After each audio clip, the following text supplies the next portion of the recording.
I'm completely ditching the S-Log3 picture profile, and if you shoot on a Sony mirrorless camera, you may want to hear my reason why. For the longest time, when I decided I wanted to take my filmmaking that much more seriously and learn to color grade, I started to mess around with filming in S-Log2 and S-Log3 picture profiles. And as most of you know, when it comes to shooting S-Log3, it can be pretty tricky to get right with your exposure, and then the color grade can be kind of difficult in itself, especially if you really don't know what you're doing. And I am no pro colorist by any means. I still have no clue what the hell I'm doing. But recently I started testing with a few different picture profiles for fun, and I discovered a couple of problems. Now these were problems that I had noticed in the past, but that I chalked up to just me being really bad at color correction and color grading. While that does have a bit of weight in the swing of this, it's not everything. Some of the issues that I was noticing are due to me trying to shoot in S-Log3 with the capability limitations of the camera that I shoot with. So I shoot with a Sony a6400. It can shoot 4K up to 30 frames a second at 100 megabits per second with that bit rate. I mean, it's great, but it's only 8-bit color, and that is the biggest issue when it comes to using S-Log3 with the a6400. The 8-bit color is just not enough information being recorded to your video to warrant using S-Log3. You're dumping water into a cup and letting a bunch of it not even get in the cup. So what I've discovered by some research in a lot of Reddit forums and a lot of different kinds of forums with color grading, S-Log3 really sucks for 8-bit cameras. There just isn't enough information with 8-bit color to use S-Log3 to its full capacity. So when you do try to use it, you end up with artifacting and banding and all sorts of ugly features in your videos. And again, I thought this was just due to me pushing things too far, and there may be a bit of that involved, but a lot of it had to do with the limitations of my camera. You just end up not being able to push the dynamic range as far as you would like to for using S-Log3 in the first place. And it really sucks that I've been trying to master the S-Log3 exposure and color grade for so long and still running into these same issues, only to find out it's not necessarily 100% on me. Some of it has to do with the limitations of my camera's capabilities to record color. So I'm not considering that time wasted, because when I do upgrade to something with 10-bit color or higher, it's going to apply and I'm not going to start back from ground zero. But honestly, I probably won't mess with S-Log3 very much anymore until I can upgrade to like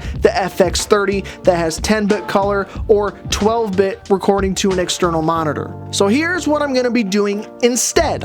Of the picture profiles that I have experimented with, Cine 2 is one that really piques my interest, and I may or may not dabble in HLG just to give it a shot. But I've recorded a handful of things with the Cine 2 picture profile in the past, and I actually kind of liked the images that I was able to produce with it.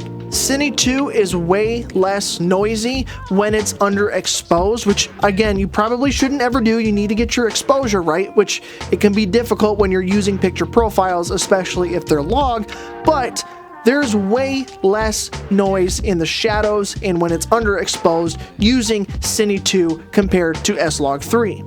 Okay, so this is one of the earlier tests I did to see the difference between the picture profiles and how they perform. So this was initially set up and exposed for S-Log3. So all the settings for my camera were exactly the same for all of these shots, except for the picture profiles.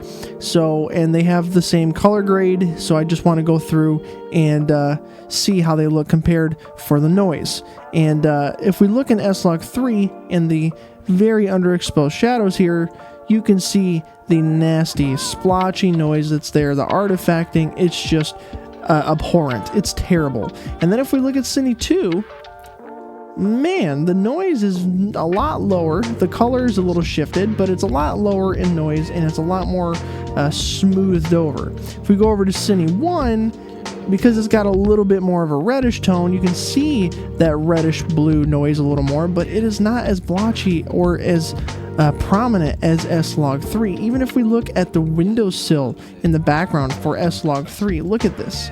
You see that amount of noise and grossness? If we go up to the Cine profiles, Cine 2, it's just like almost like there's nothing. It's very smooth and very pleasant. And then we go over to Cine 1, same thing, smooth and pleasant. Like S-Log3 is just it's a nightmare when you're shooting 8-bit depth for color. So if I zoom in here, which I didn't get the exposure exactly right, with S-Log3 right here, if you look over by the head of my guitar in the background, you can see this noise. It's very blue and red, but you see like this blotchiness, this blotchy artifacting. It's just really not a good look. But if I go up top here, which is Cine 2, yeah, there's the noise that's still there, but it's not blotchy or as blotchy as the S-Log3. So it's a lot more kind of rounded out and smoothed out compared. There's still noise because it's not exposed exactly properly, but you can see the blotchiness here in S-Log3. It just looks really, really, really ugly. And you can see even over here with HLG3, the blotchiness still is not there. It's very smooth. Yes, there's noise, I understand that, but the artifacting that you get with S-Log3 and the banding is not there. And for the most part, this is like the same color grade. HLG is a little warmer than the rest, but these are color graded pretty much exactly the same. So yeah, S-Log3 has some nastiness. And from the footage that I've been color grading so far in the Cine 2 picture profile with the cinema color space, I have had no artifacting or banding or anything weird that I was having issues with when I was using S-Log3. And Cine 2 isn't just like a color LUT added onto something, it's still a flat-ish picture profile that gives you a good amount of dynamic range and flexibility later in post. It may not be as much dynamic range as S-Log3, but it's better than having nothing, and it's better than having some standard picture profile where you can't manipulate things very well later on in post. Alright, so I wanted to show you guys real quick, especially with the dramatic color grade is this, what these all look like out of the camera. So with the color grade turned off, this is how they look. So the top left we got HLG3, next to that is Cine 2, bottom left is Cine 1, bottom right is S-Log3. So obviously S-Log3 is the flattest and most gray because it gets the most amount of information and dynamic range. Cine 1 and Cine 2 have a bit of a flat profile themselves and just not as much as S-Log3.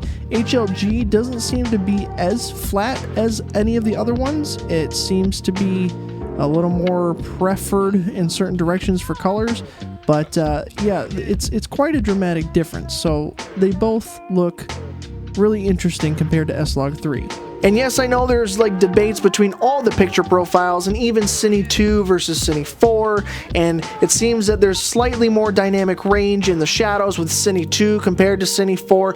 I don't really know. It's a lot of information to sift through and a lot of experimentation that needs to be had on my end just to figure out what I want to do. There doesn't seem to be like a perfect fit answer out there that somebody says, hey, yeah, you should probably just do this, because everybody has their own opinions, and when it comes to color, it's subjective. So like the Cine 2 with cinema color may not be something that looks good to you.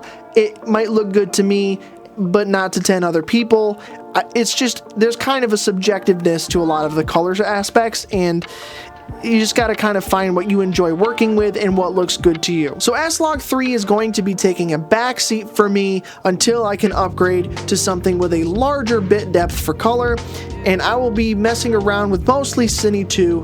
I'm curious about HLG a little bit because I've gotten some interesting results with it as well, but Cine 2 with the cinema color space just for some reason really hits the area that I'm trying to emulate, and it seems to color grade really easy so far, and I haven't had too many issues with it. So Cine 2 is now going to be kind of my main picture profile that I use, and on my camera that is picture profile 6. So hopefully this information helps you out a little bit if you were pulling your hair out trying to grade S-Log3 footage on an 8-bit camera and having all sorts of issues like I've been having with artifacting and banding and all sorts of really annoying things, even a whole bunch of noise even when you overexpose S-Log3 footage.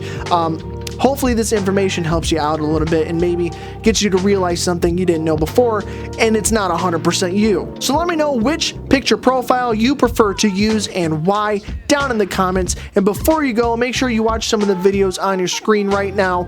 We just passed the 100 subscriber milestone very early in this channel, which I'm extremely proud of. So thank you so much for all your support, and thank you guys so much for watching. Keep creating.